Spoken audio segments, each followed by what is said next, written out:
Saudações, bravos aventureiros! Sejam muito bem-vindos a mais um incrível cachimbo filosofal. Eu sou o Barão Macieira e aqui no meu querido estúdio vamos apresentar mais um review, mais uma análise dos livros-jogos Fighting Fantasy.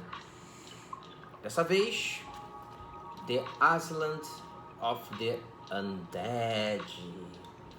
Mas é claro que você, antes de mais nada, vai se inscrever, vai curtir, vai compartilhar e vai comentar caso tenha alguma dúvida, alguma sugestão, alguma coisa que gostaria de falar, de escrever. Por favor, fique à vontade. Mas claro, não esqueça de curtir, lembrando que não vai te custar nenhuma moeda de ouro, ok? Então, The Island of the Undead. Livro número 51 da série.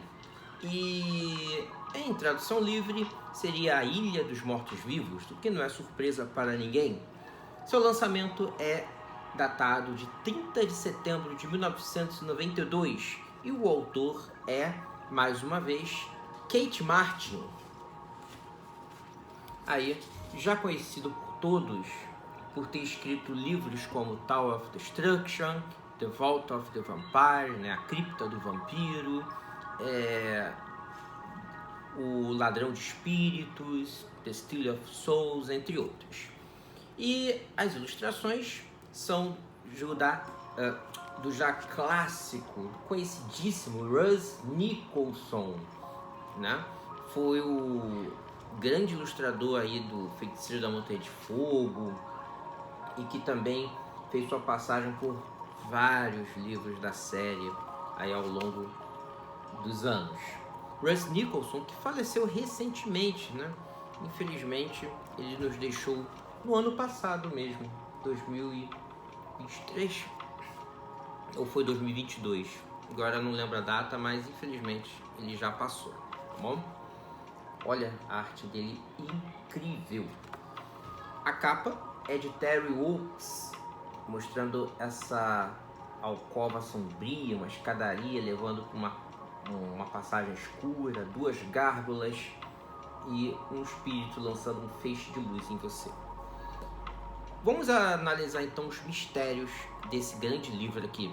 Lembrando que, infelizmente, não existe nenhuma tradução dele em português.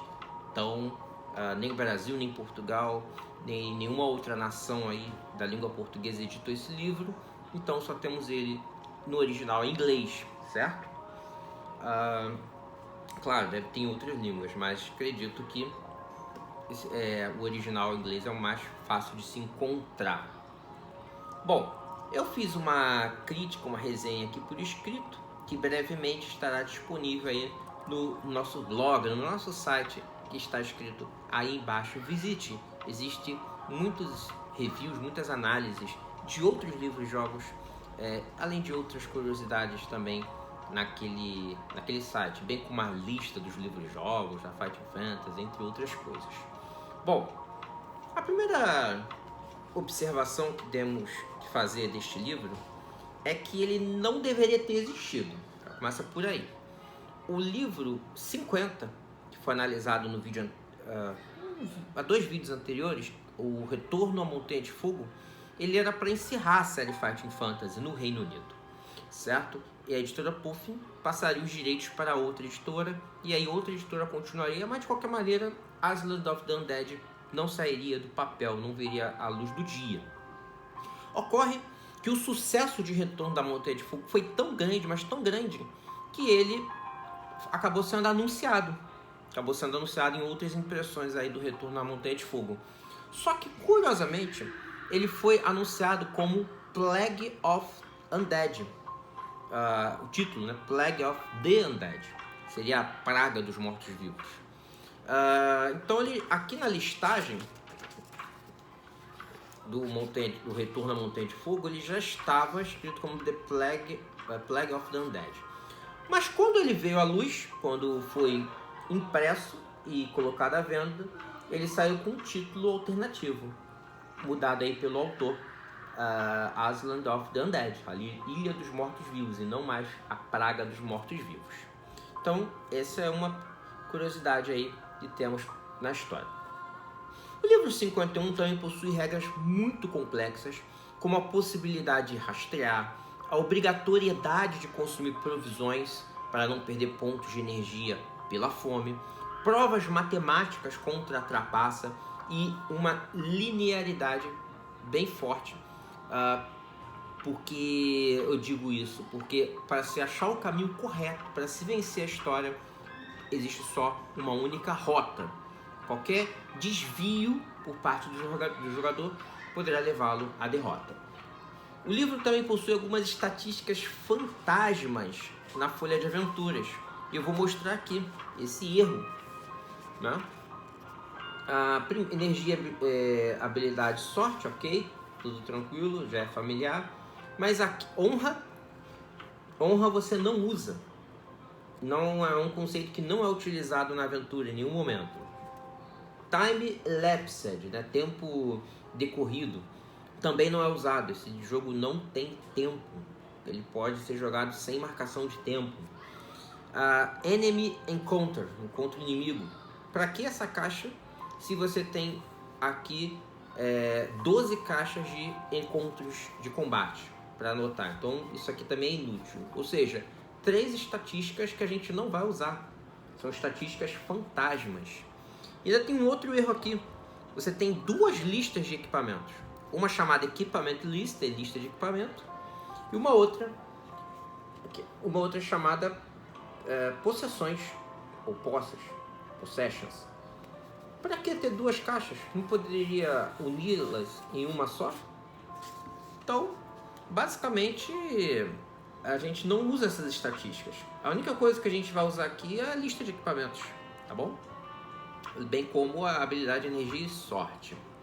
Então esse é o primeiro ponto que temos que destacar do livro. É necessário então você fazer uma folha de aventuras alternativa. A não ser que você queira usar essa, eu não uso. Eu costumo pegar uma caneta e um pedaço de papel, de caderno ou de ofício, e eu faço a minha própria folha de aventuras. Mas se você quiser usar essa ou tirar xerox, utilize então só a parte aqui de baixo, ok? Vamos ao enredo, à história. Você aqui interpreta não um guerreiro, mas um pescador, isso mesmo.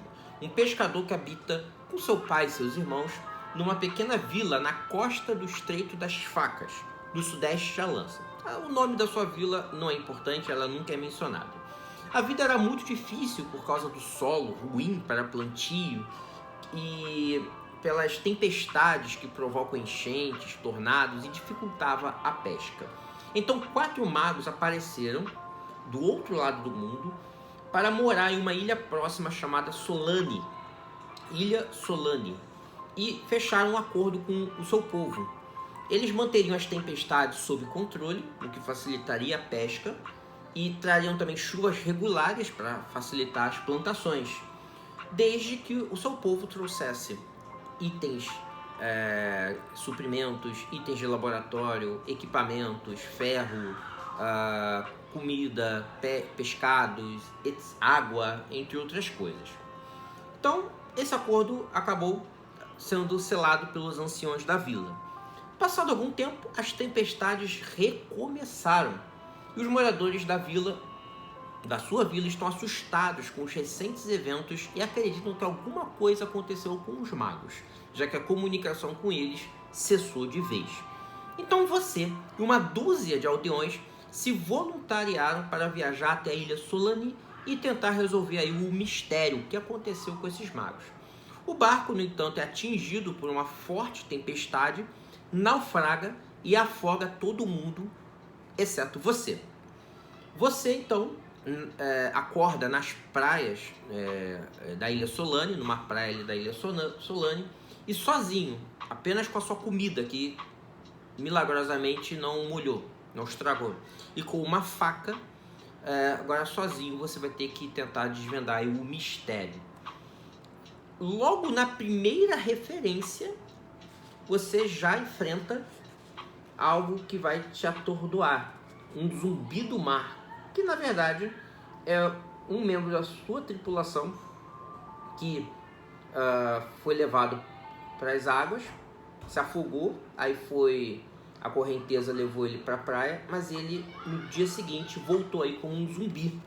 Então já temos aqui um grande problema, né? Que feitiçaria é essa que faz com que os mortos ganhem vida e se tornem hostis, né? Te ataquem? Por sorte ele é muito fácil, habilidade 6, mas já dá o tom sombrio que vai rodear todo o livro e, claro, vai fazer jus ao título. Para tentar resolver o mistério que assola a Ilha Solane, você vai precisar sozinho explorar as diversidades do local, que está lá ensolarado. Você começa de dia e vai passar alguns dias aí explorando a superfície da ilha. Você vai acabar visitando uma floresta, você vai visitar rochedos, vai visitar um farol sinistro, vai visitar um mosteiro abandonado e vai chegar a visitar até mesmo um navio que está naufragado perto ali da costa da ilha, tá?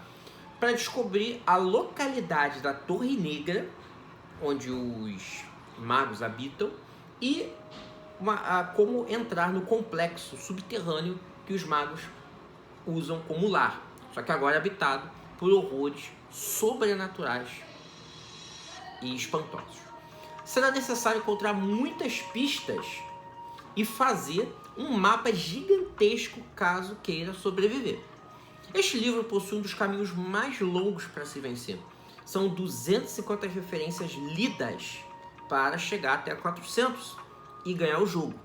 Esta aventura é muito difícil e desafiadora de se completar, pois existem muitos puzzles, muitos quebra-cabeças matemáticos que vão fritar o seu cérebro caso queira encontrar as muitas seções ocultas e passagens secretas que o autor escondeu de você. O verdadeiro caminho é muito linear e só pode ser encontrado numa ordem específica. Como eu falei, não pode haver desvios. Ele só tem uma única rota e vai ser necessário várias jogadas, várias tentativas, várias falhas, várias mortes instantâneas aí para você ter que jogar de novo e até conseguir vencer o jogo. Apenas a área externa da Ilha Solane possui uma exploração com movimentação livre, o que é comum nos livros de Kate Martin, mas a área da torre é bem linear. E mesmo a área externa te dá uma falsa ilusão de movimentação independente, pois precisa ser explorada em uma ordem correta para se encontrar as pistas verdadeiras. Então, sim, é um livro muito, mas muito difícil mesmo. Para dificultar ainda mais a sua vida, um dos quebra-cabeças tem uma pista matemática, né? Porém, ele tem um erro ali na edição. Eu não vou achar agora, mas ele é um quebra-cabeças, porém uma das letras está errada. E isso vai te levar para um parágrafo falso. Então, até isso, por causa de um erro da edição do livro, você vai ter que resolver com a ajuda de alguma errata aí na internet, certo?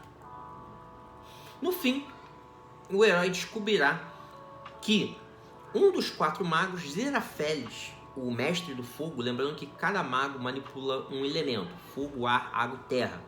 E Zerafeles, o mestre do fogo, fixou residência na Ilha Solane com seus outros 3 colegas mestres elementares.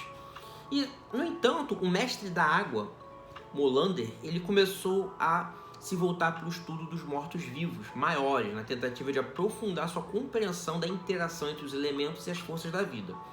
Só que o Molander, o mestre da água, ensinou o mestre do fogo como estavam os seus estudos. E aí o Zerafeles se aprofundou nesse conhecimento profano. Como resultado, ele foi possuído por um terrível espectro que iniciou o processo de corromper e dividir os outros mestres. O Zerafeles acabou matando todos os outros 3 e tomou conta ali do lugar. Porém, quem está controlando de fato a ilha e trazendo mais mortos-vivos e criaturas de outro mundo é esse terrível espectro que agora controla os Zerafeles. Certo?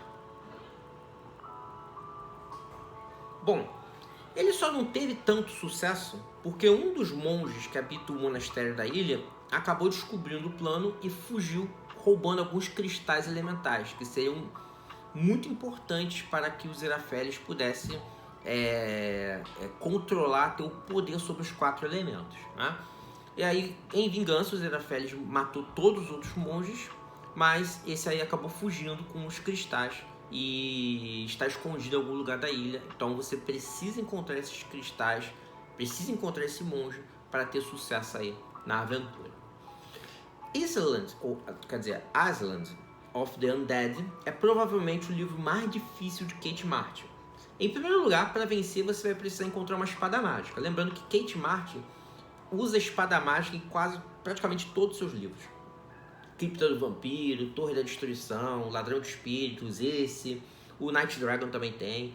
Todos eles têm uma espada que vai te dar poder. Ele é ficcionado por espadas mágicas e parece que você precisa sempre ter uma espada mágica para ganhar seus livros. Não sei por que o Kate Martin tem essa fixação, né? Lembrando aí que Kate Martin é um pseudônimo, né? O nome dele mesmo é Carl Sargent. E ele era parapsicólogo de Cambridge, tá? O cara não era pouca coisa, não. Mas voltando. Além disso, você também vai precisar encontrar aí uma carga de informações úteis. Ter um conhecimento mediano de matemática, porque muitos enigmas são decifráveis com matemática. Não é nada muito difícil não, tá? Mas precisa somar, dividir, multiplicar, entre outras coisas, para você achar aí as seções ocultas. Além disso, vai ter que vasculhar a ilha inteira em busca desses cristais aí. Também vai ter que encontrar alguns itens como chaves para abrir portas, né? E ter acesso a lugares secretos, sem os quais aí é impossível de vencer. Como você começa com uma faquinha e ela te dá uma redução de dano, ela geralmente só te dá um ponto de dano do inimigo, vai ser necessário achar uma espada e um escudo de preferência aí para poder atacar e defender melhor do que quando começa o jogo, certo? Pelo menos você começa com generosas 12 provisões, o que pode te manter aí vivo por um bom tempo. Há uma regra nova chamada presença, que curiosamente não está listado na folha de aventuras, não tem. Então você vai ter que botar essa presença aí em outra anotação, outro papel. Basicamente é a sua força de personalidade. Você começa com um número baixo, entre 3 e 5, e ele vai subindo conforme você vai fazendo alguns feitos, conforme vai aumentando sua coragem, conforme vai explorando o lugar. Quanto maior a pontuação de presença, mais você pode impressionar os seus inimigos e facilitar alguns combates. Se você tiver uma presença baixa, os inimigos poderão aí acabar te matando, atacando você sem nenhum motivo. Eles vão te atacar sem motivo pelo resto da aventura, tá? Mas se você tiver uma presença baixa, pode ser que atraia mais criaturas contra você. Uma presença alta pode afastá-las. É uma mecânica interessante aqui no jogo, tá? E ter uma presença alta, claro, é fundamental se você quiser vencer o vilão final aqui, que é o Mestre do Fogo, Zerafeles. Não vou falar muito mais para não dar spoiler, tá? Mais do que eu já dei, né? Eu acredito. Mas enfim, ela otimiza de fato aí o jogo. É uma boa adição. Em relação aos monstros enfrentados, claro, você vai ter toda a sorte aí de mortos-vivos. Você vai enfrentar espectros, você vai enfrentar zumbis, você vai enfrentar aberrações como essa aqui. Vai lutar também contra golems, um golem de bronze, esqueletos, certo? Esqueletos armados, inclusive. Uma hidra, ó, a hidra aqui, ó, você vai enfrentar. Entre outros monstros também, né? Deixa eu ver se eu acho mais algum bicho aqui. Ó, um ghoul. Ghouls são criaturas mortas-vivas que têm um toque paralisante, tá? Então, temos aqui um misto aí de criaturas fortes. Uma habilidade maior que 11 é obrigatória para você ganhar esse jogo, tá? Não pense que você vai ganhar esse jogo com menos habilidade 11, não.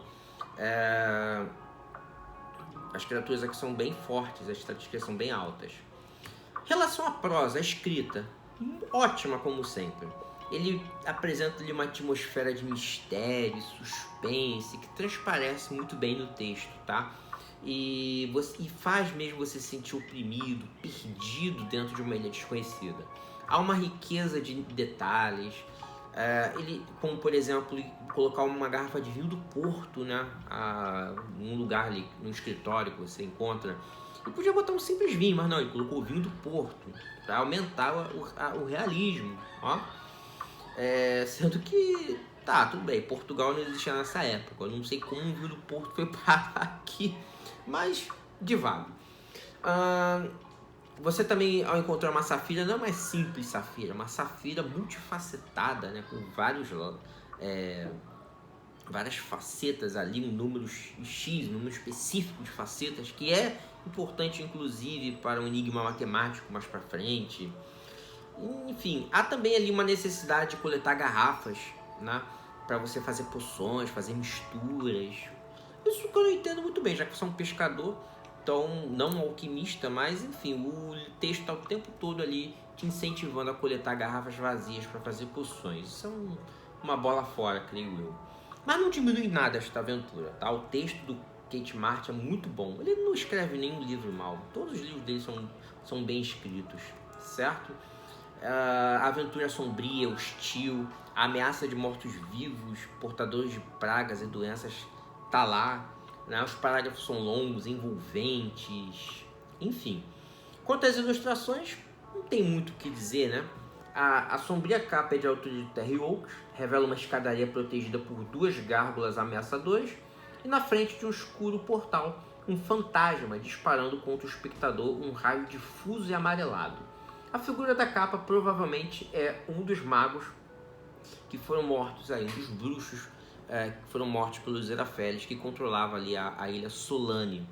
A capa é simples, mas bem desenhada, lógica, ordenada, com um toque de mistério que combina com o conteúdo do livro. Agora não se preocupe com essas gárgulas não, tá? Essas gárgulas aqui eu não encontrei no livro quando joguei não. Eu acho que vocês também não vão encontrar. As ilustrações internas são ali do grande Russ Nicholson, um de seus melhores trabalhos. Imagens lindas, perfeitas.